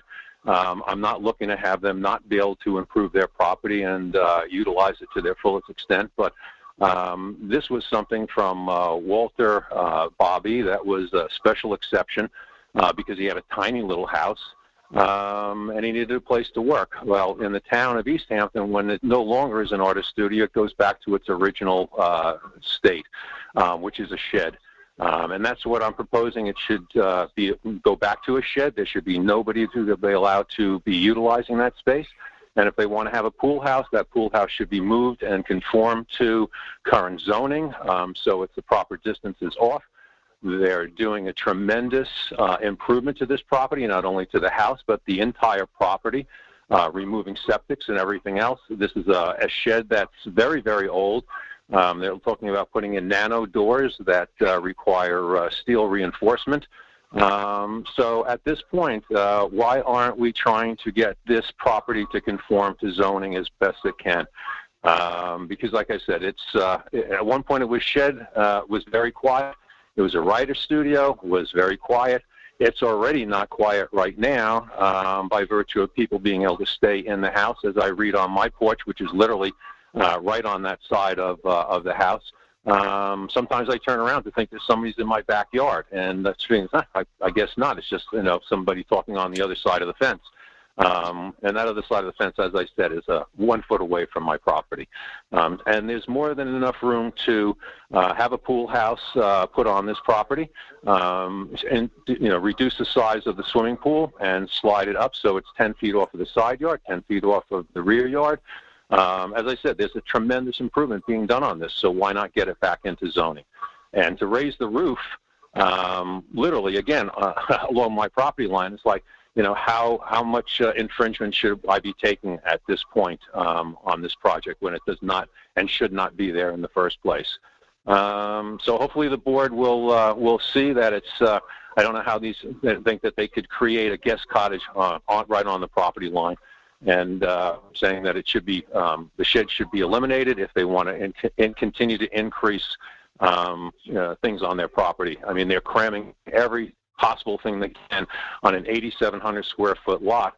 And to make another comment, I don't know how you can have a 250 square foot cabana on such a tiny piece of property. That's a 12 by 20 foot building.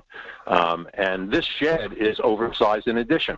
If for some reason that shed should be able to stay, or it's going to be converted into some kind of space, it should be limited to 250 square feet. And that's my my take on it. If anybody has any questions, I'd be more than happy to answer. Thank you, Mr. Forrest. Any questions? Philip, do you want to add something? Did I hear you wanted to add a few more things or no?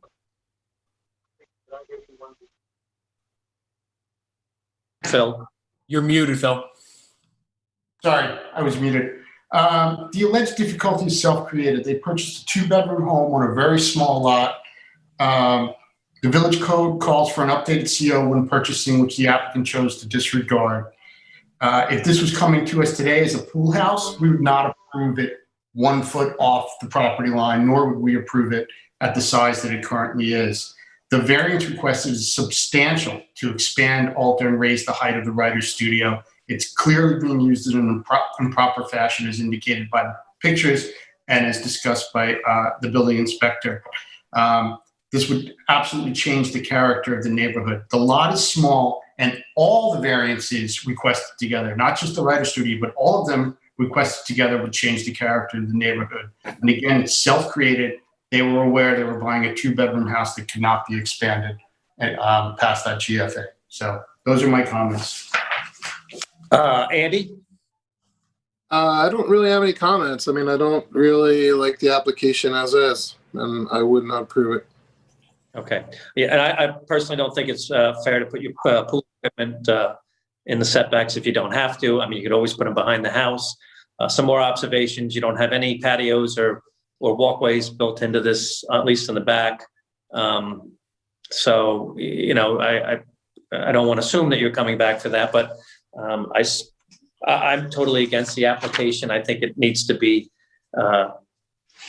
we should close the hearing, or we could have the applicant come back to any suggestions. I make a motion to close the hearing. I request that it be left open so I can take these comments back to the applicant and see if there's anything we can do to take these into consideration. Phil? I doubt it would change my position. I don't know about anybody else's. I second Phil's motion. Okay. All in favor? Aye. Aye. Aye. Any opposed? Okay. Thank you, Brian. Thank you. Thanks. So Pam, we're going to move on to the next hearing. Application of Thomas and Jennifer Sheehan, Suffolk County Tax Map Number 301-335 for an area variance from Chapter 278 zoning to install swimming pool equipment. An approximately 10-foot variance is requested from section 278-3A5C to install swimming pool equipment approximately 10 feet from a side yard lot line where the required setback is 20 feet and any other relief necessary. The subject property is 19,414 square feet in area and is located at 20 Fithian Lane in Residence District R20. This project is classified as a type 2 action in accordance with SEQA. And is the applicant present? Yes, Chairman, Britton Bistrian here for the applicant, Thomas and Jennifer Sheehan. All right, Britton, we have swear Britton in, right, Pam? Yes. Please raise your right hand and state your name and address for the record again. Britton Bistrian, 21 Napeague Harbor Road, Amagansett, New York. Do you swear to tell the truth, the whole truth, and nothing but the truth? I do. Thank you. Good morning, Chairman, members of the board. As I noted, I'm representing Jennifer and Thomas Sheehan at 20 Fithian Lane. The application in front of you is requesting a variance for pool equipment setbacks to approximately 10 feet where the relevant setback is 20 feet. Where this may sound like a substantial variance, 50%, I believe the intent of the I believe that the intent of the code at the double setback is to protect neighbors from sound and sound intrusion. So we're requesting this variance to move our pool equipment into an existing accessory structure, a garage. This would protect the neighbors from sound with an interior installation at 10 feet rather than 20 feet exterior installation. Further, I was thinking about mitigation that I could suggest to the board. And I would say that we would be willing to have the decision written to make it contingent upon the pool equipment remaining inside a structure so that somebody in the future couldn't say, well, I got a 10-foot setback, but we specifically classified that it was because it was inside a structure. And I think that would be a way to mitigate the board's concerns in the future. I don't really have much more to add. It's a pool equipment variance, but I thank you for your time and I'll answer any questions that the board has. Thank you, Britton. Do we have any callers on the line? There are no callers on the line. Okay, thank you. I don't have any issues with this application. Any board members have any issue with this application? I don't have an issue or comment. I appreciate Britton's forethought of making it contingent upon remaining inside of a structure. So thank you. I agree with that. I agree. Okay. Thank you. Okay, Britton, thank you. Thank you. Pam, can we move on to the next? Are you going to close the hearing? Oh, motion to close. So moved. Second? Second. All in favor? Aye. Thank you. Pam? Application of Donna Collins and Peter Collins III, Suffolk County Tax Map Number 301-147 and 8 for an area variance from Chapter 278 zoning to legalize a pool house within an existing garage. A 12.7-foot variance is requested from Section 278-3A5C to legalize a pool house located within an existing garage that is located 7.3 feet from the rear yard lot line where the required setback for a pool house is 20 feet and any other relief necessary. The subject property is 15,209 square feet in area and is located at 22 and 20 Conklin Terrace in Residence District R40. This project is classified as a type 2 action in accordance with SEQA. Good morning, and I saw Donna. Donna, you here to represent yourself? No, good afternoon, Chairman, members of the board. My name is John Huber. I'm the attorney for the applicant with the firm of Dayton, Voorhees, and Balsam here in East Hampton. Can everyone hear me? Okay. Yes. We can. Excellent. Thank you so much. It's a very simple application. I did submit a photo packet to show you the existing conditions. If the board members may have that. If not, I can share my screen if it helps. Let me just pop that up quickly.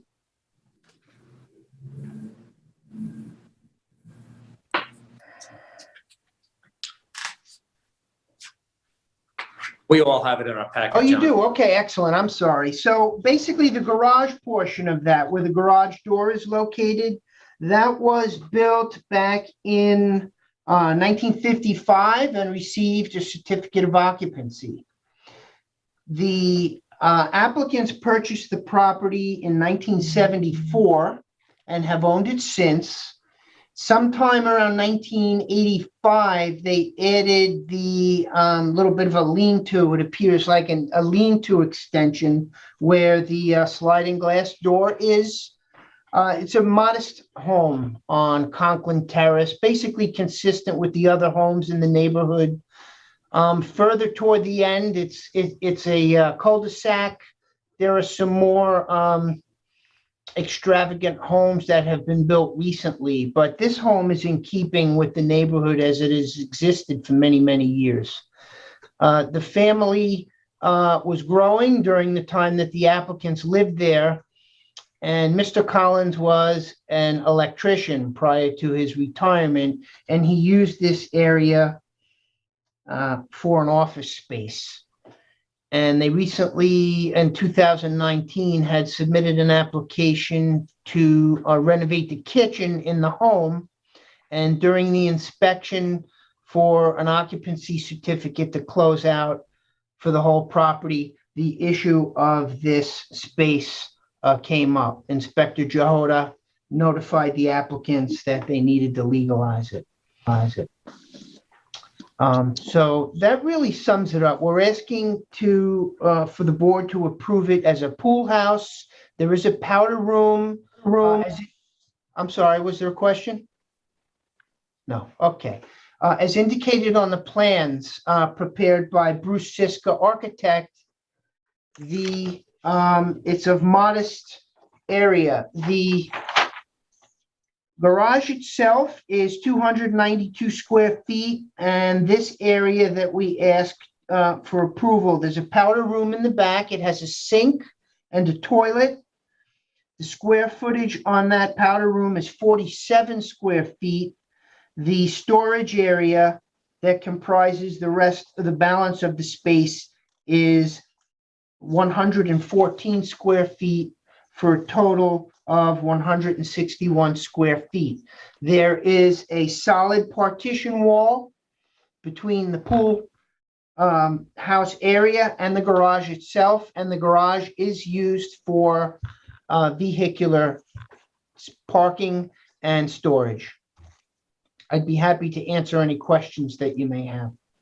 Okay, thank you. Is there any callers on the line? There are no callers on the line. Okay, thank you. John, I have a question. Go up. Yeah, let's have, go ahead. Wait, who's sitting on this application? Oh, I don't think you're sitting on this one, Andy. Sorry. Yeah, no, if so, I would just want to recuse myself because I live 3 houses. Okay. Okay. So Thanks. Andy's not on this application.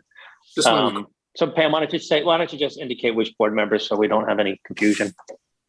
Sure, it would be Mr. McGurk, Mr. McMullen, Mr. O'Connell, Mr. Humphrey, and Mr. Rose. Okay. I personally don't have any objections to this application at this point. Any other members? I don't have any objections either, seeing that the structure's been there the way it is for over 35 years, 36 years. There hasn't been any problems that I know of, so I'm okay with it. I don't have the objection, but I have comments when we write the decision that it includes that it limits it to the 161 and that no interior door be placed between the garage and the storage / powder room. Does that work for you, Mr. Huber?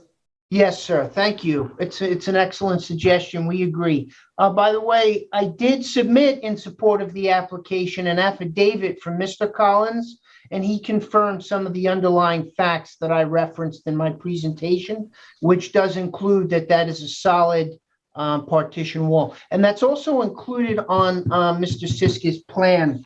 I think there's a note that he indicates existing full partition wall, no interior access between garage and storage powder room. Okay. Thank you, Mr. Huber. Any other members have any objections? I'm here. Any comments? Okay. I make a motion, we close the hearing. Second move. Second? Second. All in favor? Aye. Pam, we move on to the next hearing, please. Thank you. Thank you, Ms. Huber. Application at Emery G. and Linda Gunnell, Suffolk County Tax Map Number 301-8318 for an area variance from Chapter 278 zoning to construct patios and walkways. A 435 square foot variance is requested from Section 278 3A9 to permit 4,157 square feet of coverage, where the maximum permitted coverage on this property is 3,722 square feet, and any other relief necessary. The subject property is 16,111 square feet in area and is located at 149 Main Street with frontage on Dayton Lane. This property is located in Residence District R80, and the project is classified as a Type 2 action in accordance with SEQA. Is the applicant present? Yeah, Ed Krug here for the applicants, Linda and Emery Gunnell. Okay, go ahead, Ed. Shall I swear him in? Yes, please. Do you swear to tell the truth, the whole truth, and nothing but the truth? I do. Thank you. Okay, thanks, Chairman, members of the board. I think most of you on the board are familiar with this project from a previous variance application back in January. This was a project in which we renovated an historic house and barn on a 16,000 square foot lot on Main Street behind the Clinton Academy. Previously, you guys granted us a variance for some setback relief to locate the pool equipment closer to the northern property line, which is a commercial property, the 1770 house. Originally, the design here was to include these walkways and the patio that's under consideration today as part of this application to use gravel to construct them. When the homeowner, that was the landscape architect's design, when the homeowner saw the brick patio that we completed, the terrace between the house and the swimming pool, he decided that he'd like to see if we could build them out of brick in a similar fashion. So in a practical sense, the coverage is the same essentially. We're just seeking your approval to actually create brick paved patios where there would have been gravel in the past. So the intention was always to install these walkways, but we now like to do it in a different hardscape material. So that really is the substance of the variance request. Okay, thank you. Billy, can I ask you one question, or either Tom? The postman's walk, that is supposed to go to the front door, or can it go to any door? I believe the definition, I'd have to check the code, but I believe the exempt postman's walk can lead from either the street or the parking area to a door to the house. I don't know if it necessarily has to be the front door, though. I'll double check. Okay. I believe that. The address has been changed to 15 Dayton Lane. Okay. Any callers on the line? There are no callers on the line. There are no callers? No callers on the line. Okay. Any board members like to make some comments? I have a question. So the areas that you were planning to use gravel, you say now are going to be now brick walkways. On the survey, it shows a combination of solid walkways as well as pavers. I know the pavers actually count as lot coverage as well. And are those included in that calculation? Yeah, they are included, and I misspoke. Yeah, pavers are, where they're noted on the plan that you're looking at, they will be pavers. The patio will be brick. Okay. I'm sorry, Jimmy. Are you still going? No, go ahead, Phil. I disagree with you to some extent that it's not a big difference between the gravel and the brick or the pavers. The code is intentionally written and interpreted a certain way where gravel is excluded. And people take advantage of that opportunity, and so that they don't have to get a variance. And we pretty much hold tight on that, especially, you've already come once for variances that were granted, which obviously doesn't prohibit you from coming again, as you know, if all of a sudden everything that was gravel starts turning to coverage across the village, you change the character of the neighborhood. So that's, or change the character of the village, rather. That's just my comment about the gravel versus some sort of a hardscape. So this is. Okay, Joe, do you have any comments? I think I agree with Phil's comments. Who else is sitting on? Craig, any comments? I think that if they left it as gravel, it would serve the same purpose and we wouldn't get into any more issues. So Thank you. think. Okay, great. And I agree with Phil. I think, I think we're, to grant, obviously they can come back and ask for all the variances they want, but I think on this one, I'm not in favor of it.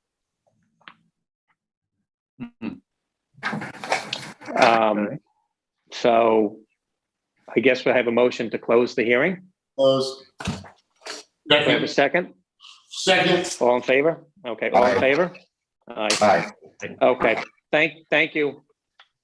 All right, thank you. Moving on to our last hearing of the day, we have 15 Pleasant Lane LLC, 15 Pleasant Lane.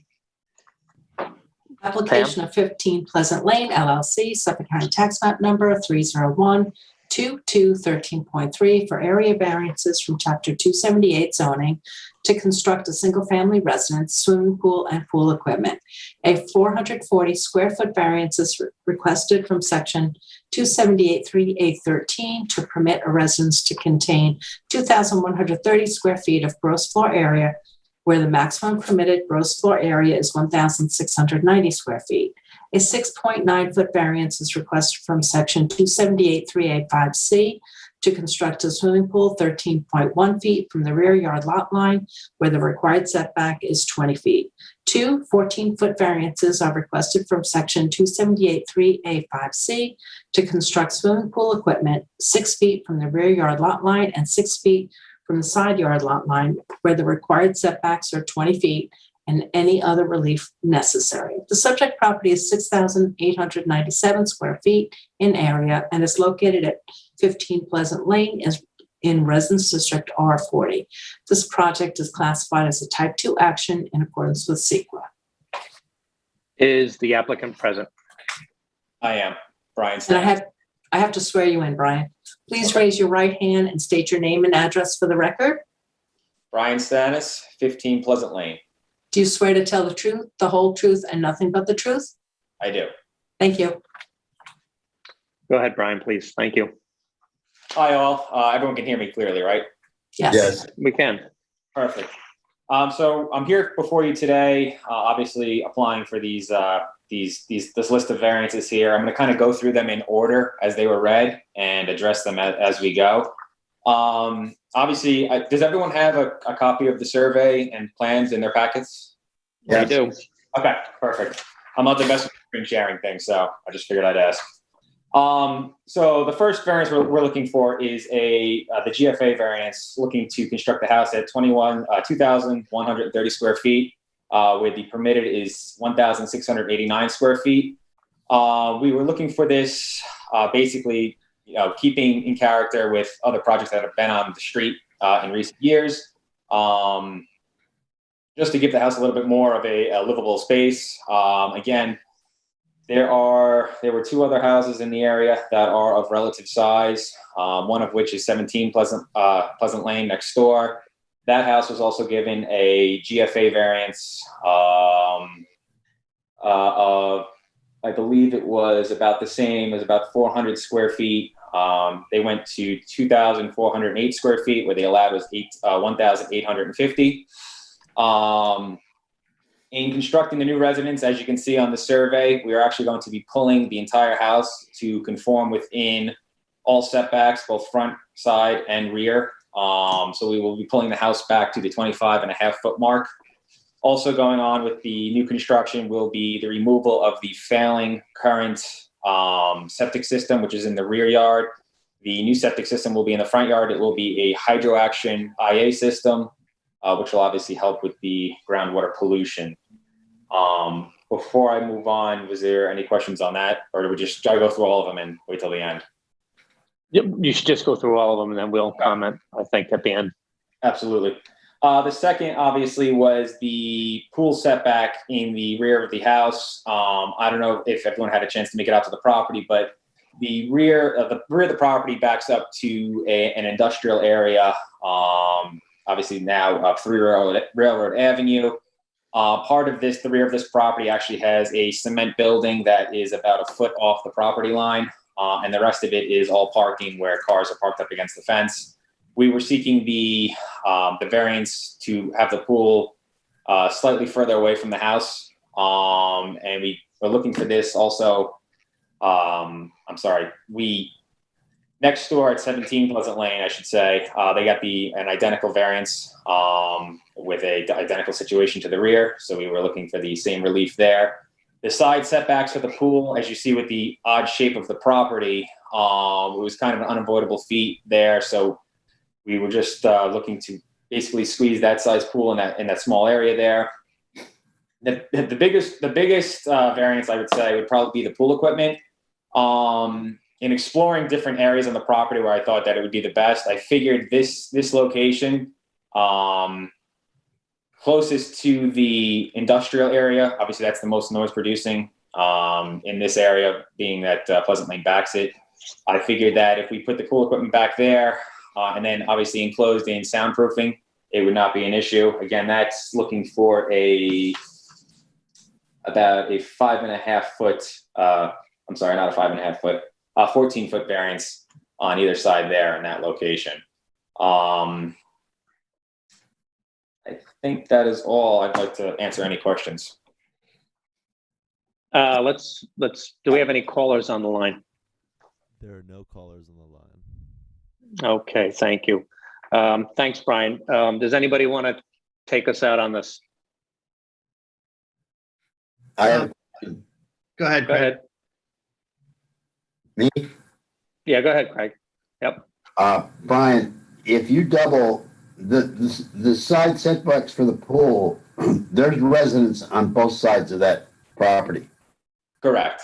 If you double the size of the setbacks, are you got enough room for a pool? I'm sorry, I'm not sure I'm clear on what you mean by double. If you've got, you have to take whatever setbacks you have for the pool on the sides, you have to double that. You have to multiply by 2. I think Craig's referring to the normal setback would be 10 feet, and in this case, the setback's 20 feet. That's right. Okay. What's left? That is correct. Obviously, as you see with if this lot did not have that slight jog, which this was actually an agreement with the Dominies that were at 17 Pleasant Lane. It's the property next door, and it's actually my residence at this time. They had an agreement. I guess it was back. I believe in the 70s. There was a radio tower there, and that they had a stipulation, which is kind of what created this odd jog in the property. If that jog was not there, obviously the setbacks would be large enough then for us to fit that pool. And it's just the odd shape of the property is what's creating that conformity there. Okay. Craig, anybody? Phil? Jimmy? I would say I understand with the pool and everything, and seeing that you're backing up to a commercial piece that borders a residential area. I understand what they're asking for with the pool and stuff, and I don't have a problem with that. The one question I do have is you're looking for a 26% variance for additional square footage to the main house. Is that correct? I believe it's 20.7%. Okay.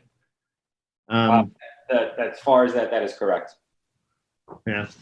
I think that's a lot. I understand that you're trying to accommodate your family and stuff. But for this size piece of property, I just think it's a lot. I don't know if there's any way that we can shrink that a little bit. Yeah, I agree with Jimmy. I have no problem with the pool, especially because you're up against the old Riverhead Building Supply, for lack of a better name. I'd like to see the pool equipment maybe moved in a little further. And I probably don't have any issue if you put it right on the line in the back there because, you're right up against the concrete building. I would like to see the house try to conform a little bit more than what you have it here. It's a blank slate. I know it kind of gets old listening to this, but I'd like to see it, try to get closer to the number of 1690. I agree with Jimmy and John. The gross floor area variance is substantial at whether you call it 20% or 25%. You should be able to comply with the building code on a new build. I would like to see the pool equipment meet the side yard setbacks. I don't have an issue, as John said, with the rear because you are up against a commercial. Basically, you're up against parking of a commercial facility. So those, I think those are just my my comments. Mr. Rose? I agree with the comments. Thank you. Anybody else have any comments? I think that, we can leave this one open. And, we'll leave it open till the next meeting, if that's all right, Mr. Stanis? Yeah, if I may, I just wanted to reiterate that that property at number 17 went for an identical variance of about 20% and was granted it no problem. I wanted to have everyone take that into consideration. Again, the numbers for that one were, I have them right here. We were originally permitted 1,850, and then it was discussed among the board members at the time that given the small lot size of the small property square footage of being only 0.19 of 0.17 of an acre there, that they granted us the overall construction of the 2,408 square feet. And again, this property here is 0.15. So it is a smaller house than what is at 17 Pleasant Lane, but it will be in line with the overall appearance of the neighborhood. Just wanted to put that out there. Okay, thank you. Quick comment. The county has it as 0.19 of an acre at 17 and 19 at 0.15. Is that correct? I'm sorry. 17 Pleasant Lane is 0.17 of an acre and 15 Pleasant Lane is 0.15. Okay, so about 12% bigger. So we'll leave this hearing open. Maybe you can come back to us with something probably maybe a little more conforming. Do we have any other, so we're not going to keep this open, Pam, so we have any other business today? Nope. Okay. I'd like to thank everybody. I'm sorry about my internet problems here, but it was going in and out. So I make a motion to close the meeting. Second. All in favor? Do I have a second? Aye. All in favor? Aye. Aye. Okay. Thank you, everybody. Thank you. Yep. Have a nice day. Everyone.